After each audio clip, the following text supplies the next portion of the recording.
Olá! Atendendo a pedido de diversos amigos que ficaram ainda com um pouco de dúvida a respeito de como deve ser feito o ressarcimento das pessoas com deficiência que efetuaram o pagamento do IPVA este ano. Vamos lá! Como eu disse, eu entendo sobre a desnecessidade de se aguardar o trânsito em julgado para fazer esse pedido. Por quê? Primeiro, o que é trânsito julgado?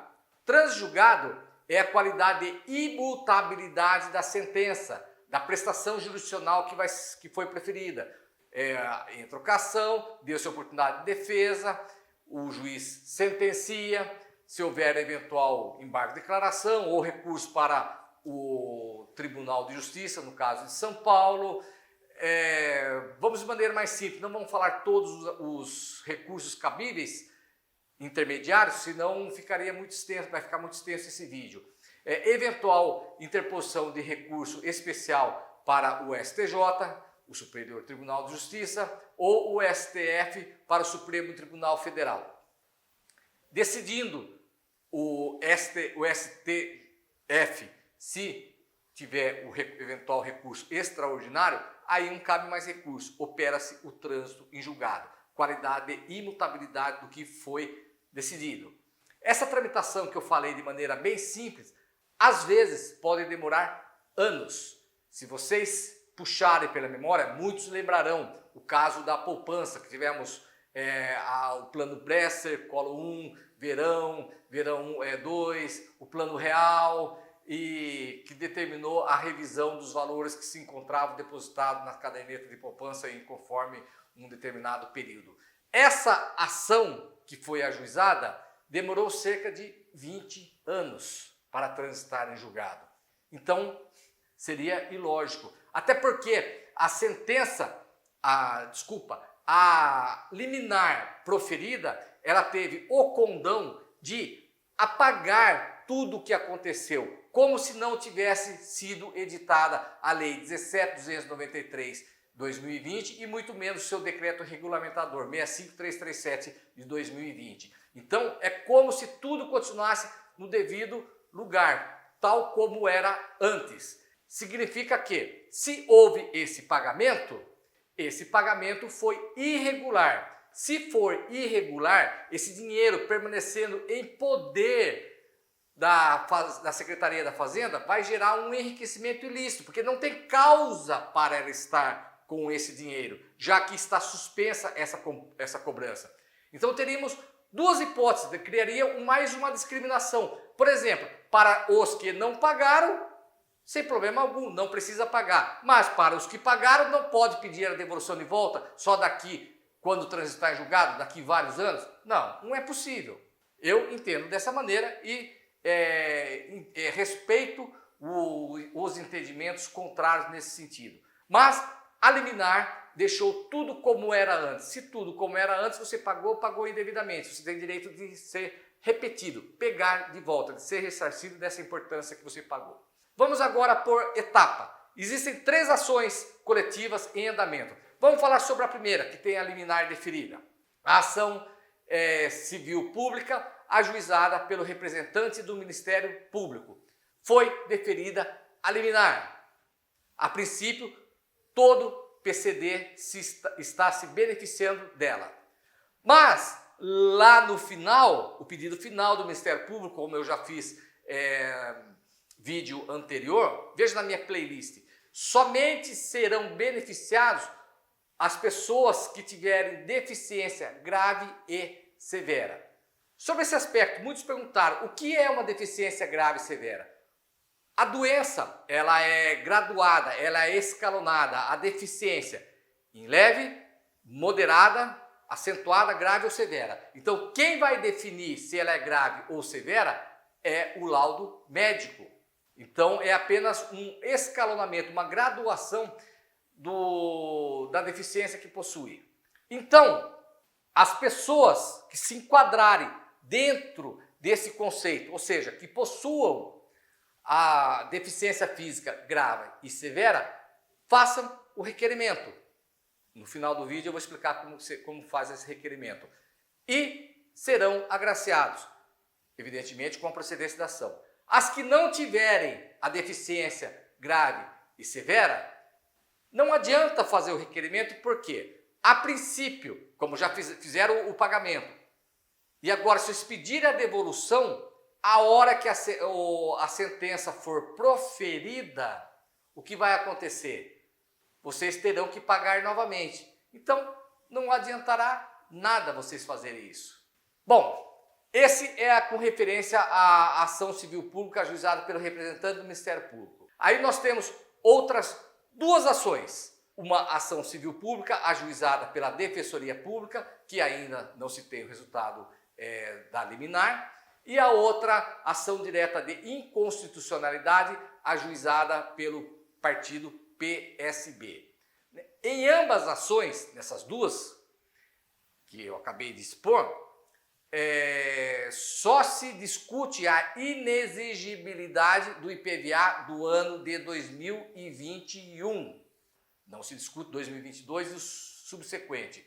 Se deferida a liminar, aí sim, toda pessoa com deficiência, independentemente de se seja leve, moderada ou grave, se efetuou o pagamento do IPVA, pode pedir a devolução. Por quê? Porque o fundamento principal será que a Lei 17.293/2020, ela não cumpriu o princípio nonagesimal, ou seja, ela somente poderia se tornar vigente no ano calendário seguinte e depois de 90 dias da sua publicação. Ela foi publicada no dia 20 de outubro e o fato gerador do IPVA aconteceu no dia 1º de fevereiro de 2021. Houve o transcurso de apenas 78 dias, então não é possível ser cobrado o IPVA de 2021 neste ano.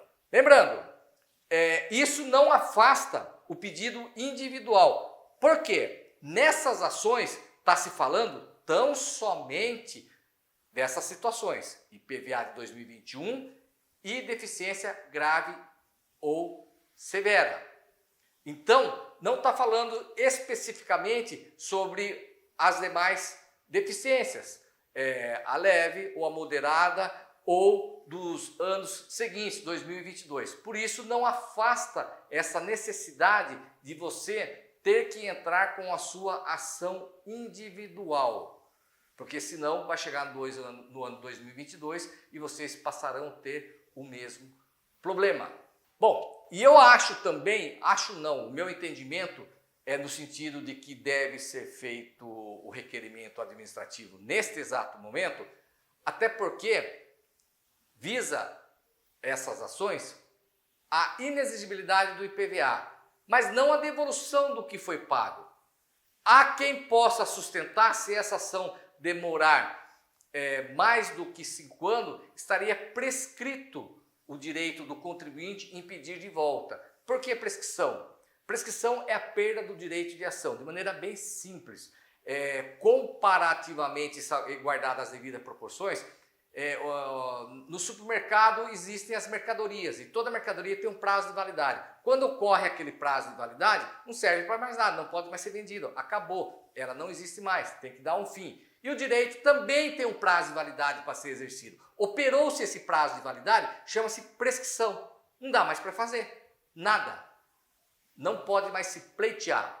E também não deve se perder de vista que o prazo para o ajuizamento da ação do mandado de segurança é de 120 dias, contado a partir do momento que gerou o prejuízo. No caso, o fato gerador, como aconteceu no dia 1º de janeiro, então os 120 dias se dará no dia 30 de abril. Depois disso, haverá a decadência e não poderá mais ser interposta a ação de mandado de segurança. Não que estaria prescrito o direito, porque teria o prazo de 5 anos para discutir, mas a decadência do mandado de segurança, sim. Então, não se pode mais discutir por ação de mandado de segurança, e sim por uma ação declaratória, aonde a amplitude probatória ela é muito maior, ela é um rito ordinário, aonde a Fazenda Pública tem diversos privilégios, por exemplo, o quadro para contestar, o dobro para recorrer.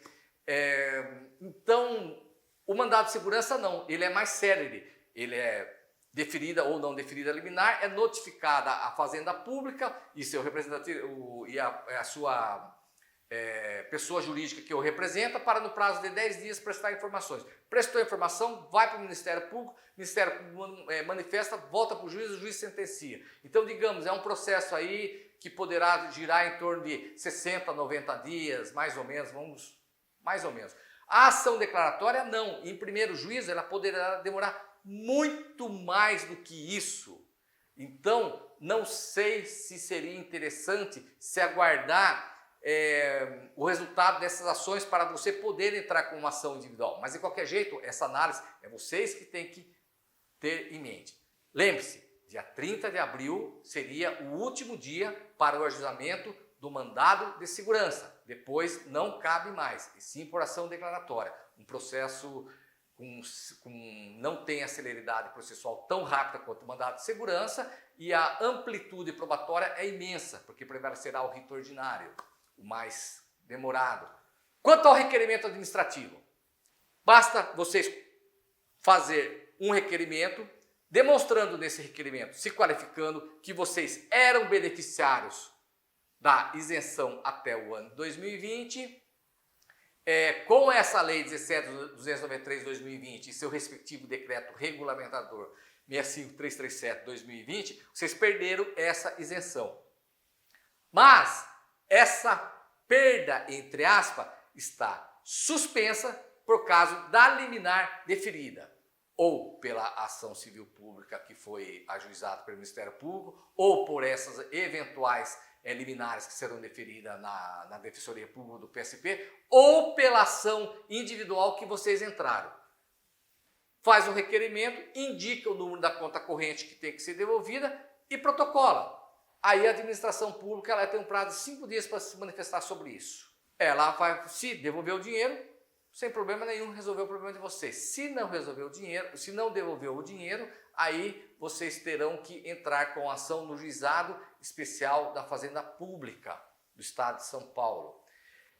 Porque o valor não deve superar a R$ 2.500 e não haverá necessidade de nem ter um advogado para acompanhar essa ação. Basta vocês comparecerem perante o balcão do Juizado Especial da Fazenda Pública, agendar o horário e fazer a reclamação, levando esses documentos, documento pessoal, comprovante de residência, a comprovação de que vocês eram isentos até o ano 2020, a lei, pode mencionar, porque aí o cartório terá essa lei, e a liminar, uma dessas liminares, e ajuizar a respectiva ação.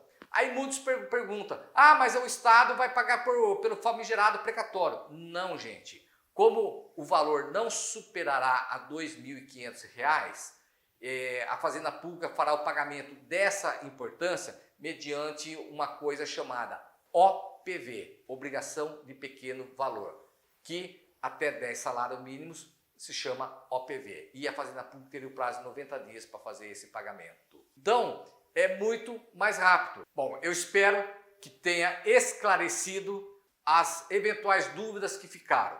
Mas se mesmo assim não ficou, por favor, façam os novos comentários, que eu terei um imenso prazer em esclarecê-lo. Me sigam nas redes sociais, se inscrevam no meu canal, deem o like e, por favor, compartilhem esse vídeo. É a única maneira que eu tenho de levar informação para as demais pessoas e vocês estarão colaborando comigo. Muito obrigado, fiquem com Deus e até a próxima.